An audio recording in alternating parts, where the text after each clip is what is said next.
Welcome to Jce Connect. Jce Connect.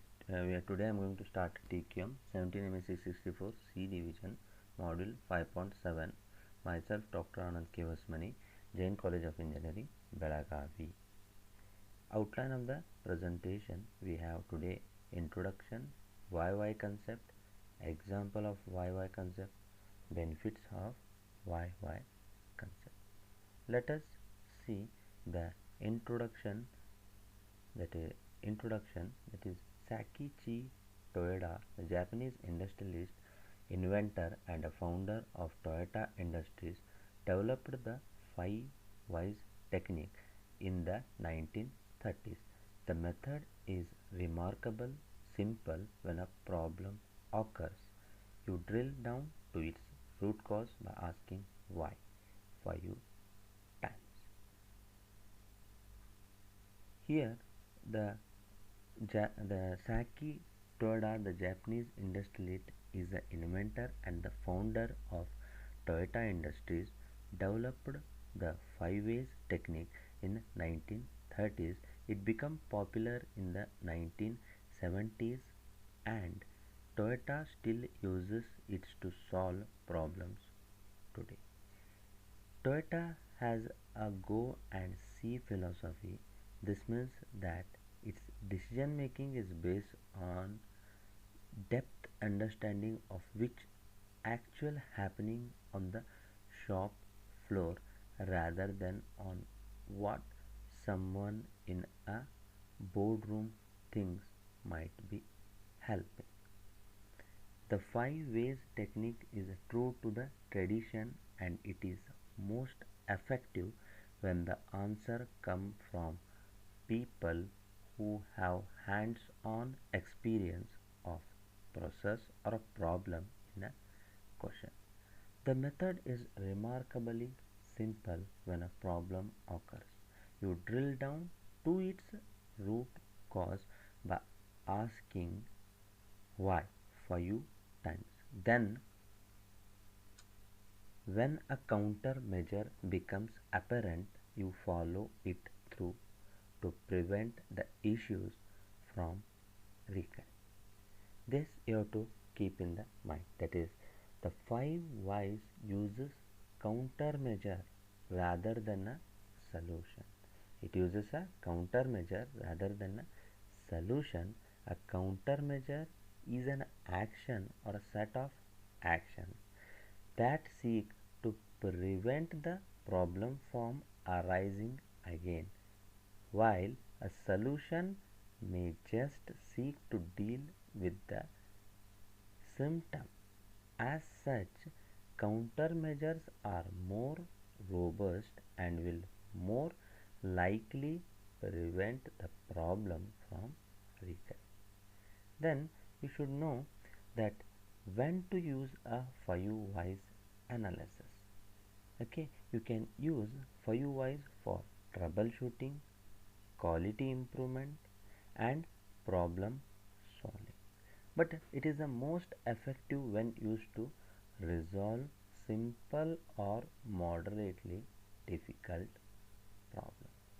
It may not be suitable if you need to tackle a complex or critical problem because Firewise can lead you to pursue a single track or a limited number of tracks of inquiry when in fact there could be a multiple cause in case like a wide ranging method such as cause and effect analysis or a failure mode and effect analysis may be more effective. The simple technique, however, can be often direct you quickly to the root cause of the problem. So, whenever a system or a process isn't working properly, give it a try before you embark on a more in depth approach, and certainly before you attempt to develop a solution. The tool simplicity gives its greater flexibility too. and combines well with other methods and techniques such as root cause analysis. It is often associated with lean manufacturing, where it is used to identify and eliminate waste practice. It is also used in analysis phase of Six Sigma quality improvement methodology. Then you will see that how actually we are going to use the 5 Rs. First, you have to use assembly team, define the problem, ask the first why, finding this useful, ask why 4 times. These are the things how actually you are going to use the 5 whys. First one, that is assembly team, gathering together people who are familiar with specifics of problems and with the process that you trying to fix. Include someone to act as a facilitator who can keep them team focused on identifying effective counter measures. This is about assembly team. Next, we have to define the problem.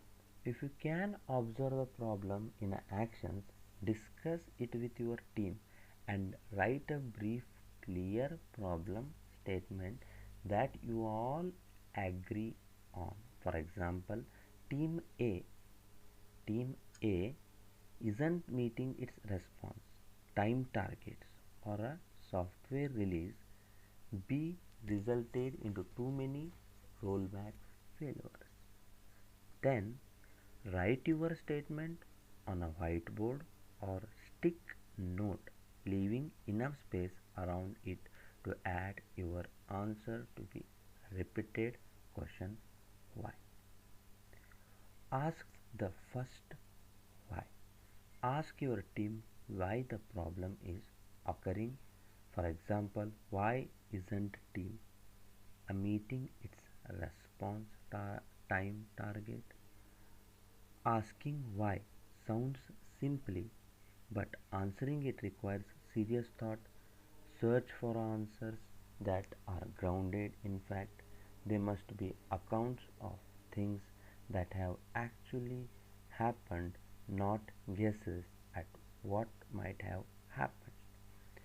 The 5 whys becoming just a process of this deductive reasoning, which can generate a large number of possibly cause and sometimes create more confusion as you chase down hypothetical problems.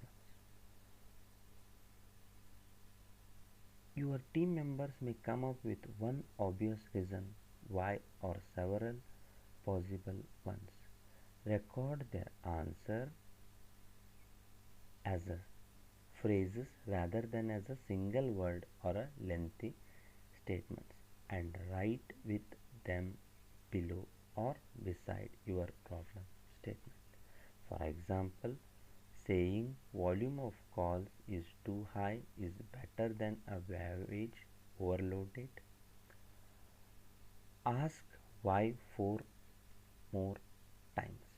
For each of the answer that you generated in the step 3, ask for 4 further why. In section each frame, the question is responsive to the answer you just recorded.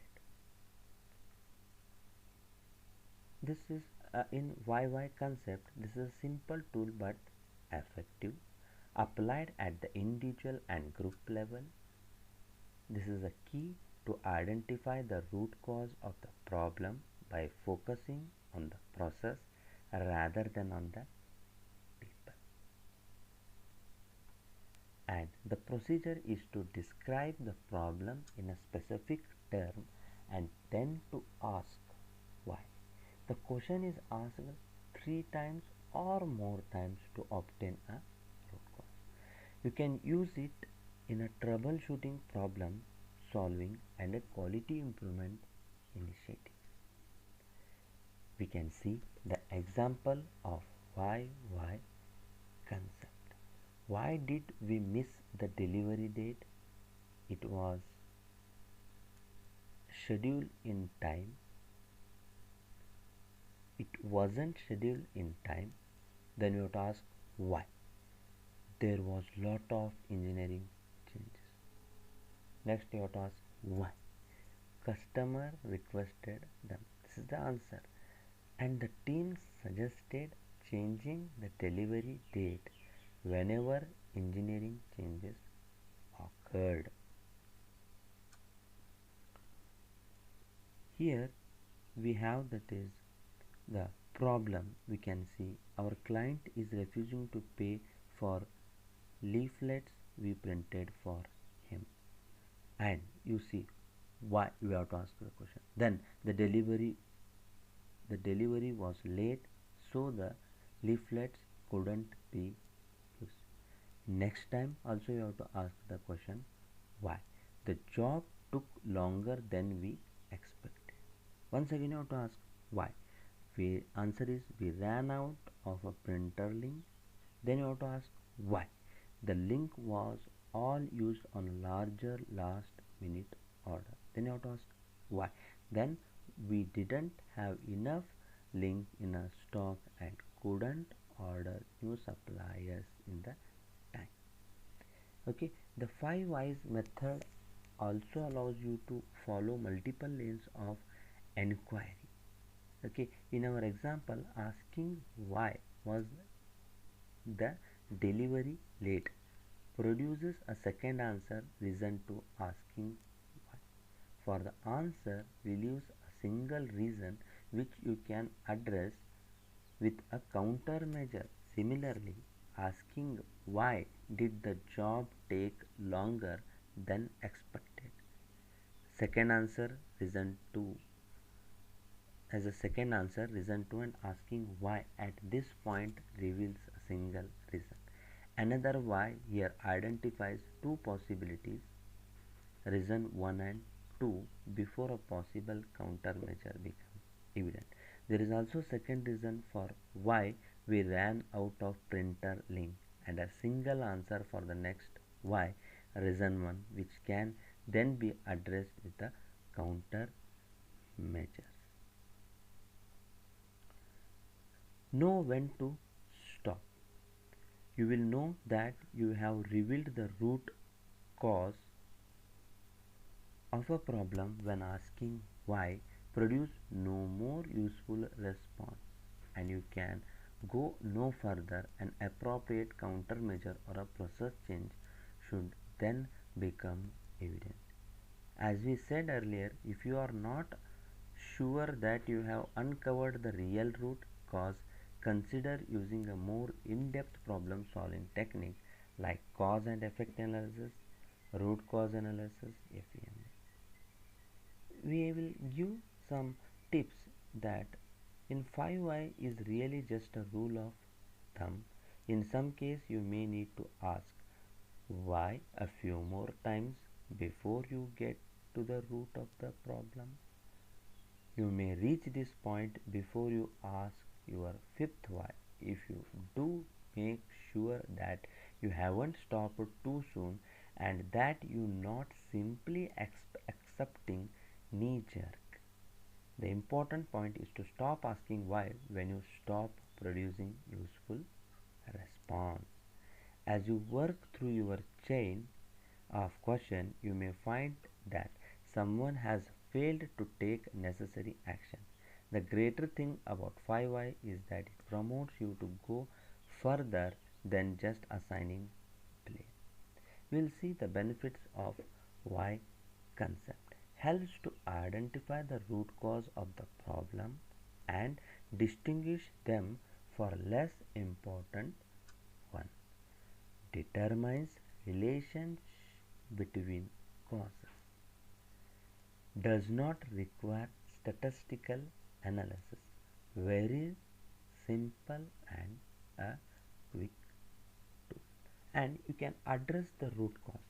that now that you have identified at least one root cause, you needed to discuss and agree on the countermeasure that will prevent the problem from recurring. Then we have to monitor your measures. Keep a close watch on how effectively your countermeasures eliminate or minimize the initial problem. You may need to amend them. Thank you very much.